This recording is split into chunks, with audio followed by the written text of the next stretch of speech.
خوي 10 الصبات يا سلطان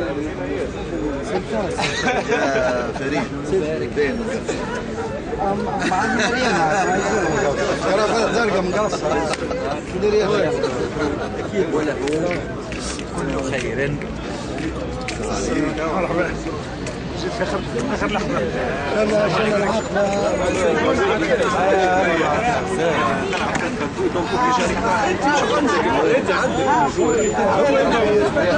يا اخوات فين ماشيين يا اخوات؟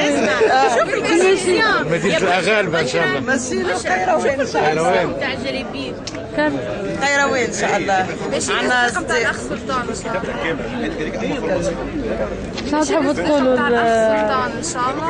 شنو تحبوا تقولوا للسلطان؟ ان شاء الله ربي يتمم له بخير ان شاء الله. ان شاء الله زواج معناتها يتوج بالسعاده والهناء. ربي يهنيه كل ما كان يقول الرسول صلى الله عليه وسلم اللهم بارك له وبارك عليه واجمع بينهما في خير. ان شاء الله ربي يهنيه بالذريه الصالحه. ان شاء الله يقدرنا باش نعملوا معاه الواجب ان شاء الله. توفيق شنو تقول عم سلطان؟ والله احنا باش نمشيو مع خونا سلطان بمناسبه عقد القران نتاعو في جهه القيروان، وهذا معناها فما تعبير ايجابي على الوقوف الى مع احد المعتصمين.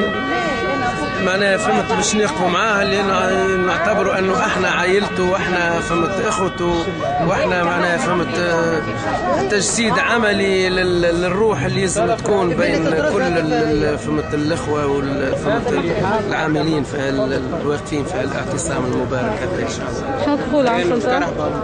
نتمنى له التوفيق. هو عرس في وسط مهرجان واحنا تمنيناه المهرجان هذا. يا رب يا ربي باسم الفرحه هذه ان شاء الله كلنا نفرحوا والعقبه البشرى. الاخ سلطان تعرفنا عليه هوني في الاعتصام، وحتى اذا كان هو ما عندوش عائله معناتها موسعه باش نمشي معاه، احنا عائلته الثانيه واحنا باش نمشيو معاه ونغفلوا على الزواج نتاعو ان شاء الله. ربي يهنيه.